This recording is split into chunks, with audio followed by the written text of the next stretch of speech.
होगा कि आप फिजिक्स में आपके बच्चों का स्तर अभी तक कैसा रहा और बच्चों की उपस्थिति पिछले वर्ष की तुलना में इस वर्ष आपकी कैसी क्या है?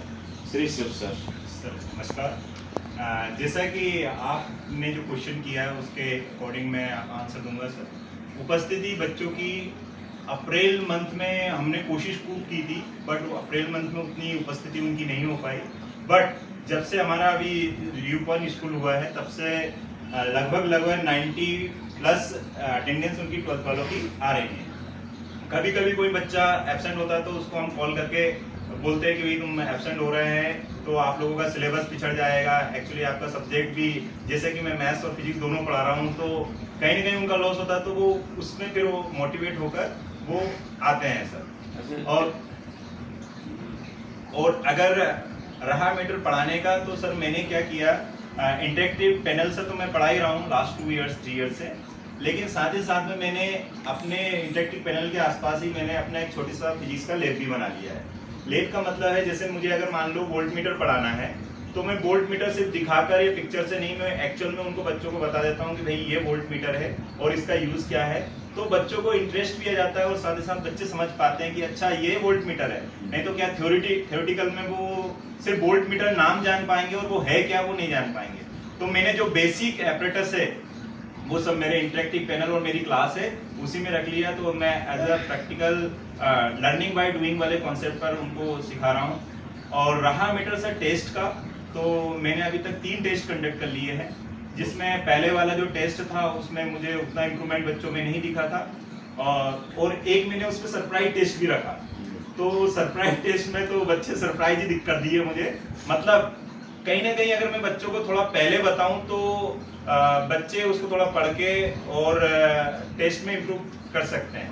तो पहले टेस्ट में उतना अच्छा नहीं किया, दूसरे टेस्ट मैंने उनको बताया कि ये चैप्टर के 2 चैप्टर में आपको ये लूंगा, और उसमें से लिया मैंने एक ही चैप्टर का, लेकिन वो तैयारी दोनों चैप्टर की करके आए थे और उन्होंने टेस्ट में इम्प्रूव भी करके दिखाया।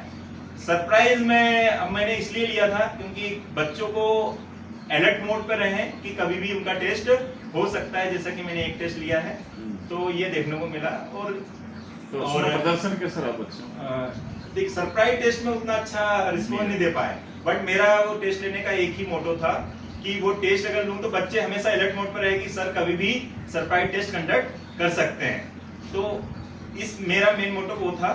और रहा मैटर सर प्रैक्टिकल भी मैंने फर्स्ट प्रैक्टिकल जो कि ओम्स लॉ से रिलेटेड थे तो वो प्रैक्टिकल भी करवा दिया है। और करवाने का मेरा मेन मोटो ये है, मैं ऐसे कॉन्सेप्ट पर ज्यादा बिलीव करता हूँ कि अगर मान लो मेरे पास कोई एपरेटस अवेलेबल है और मेरा टॉपिक चल रहा है, जैसे ओम का नियम चल रहा है, तो क्यों ना मैं ओम के नियम को ही पहले प्रैक्टिकल के थ्रू भी समझा दूं और थ्योरेटिकल भी उसको समझा दूं। तो बच्चों का इसमें इंटरेस्ट भी बढ़ता है और बच्चों को कभी कभी मैं, जैसे मैंने कोई प्रॉब्लम सॉल्व करवाई और मुझे ऐसा लग रहा है कि यार ये बच्चा थोड़ा सा अटेंशन कम ध्यान दे रहा है या अटेंशन नहीं कर पा रहा है, तो उसको मैं बोर्ड पे बुलाता हूँ और बोलता हूँ बेटा मैंने जो समझाया एक बार थोड़ा समझा के बताओ। तो कहीं ना कहीं उनमें अटेंशन बढ़ती है और वो अगले उसमें अटेंटिव होकर देखते हैं।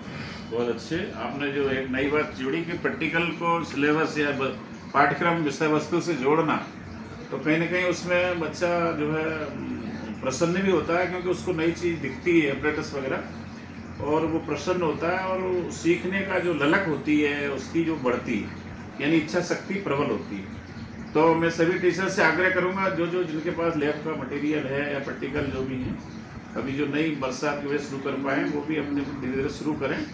और प्रैक्टिकल को आप जो है विषय वस्तु से जोड़ेंगे तो निश्चित ही बच्चे बहुत जल्दी सीखते हैं। तो अब चूंकि कुछ प्रैक्टिकल ऐसे होते हैं जो अपने पास लैब में उपलब्ध हैं तो उनका उपयोग जरूर करें। बहुत बहुत धन्यवाद, आपने एक नया प्रयोग किया है। तो इस तरह का मैजिक टेस्ट आप लोग भी एट रैंडम में कहता हूँ कई बार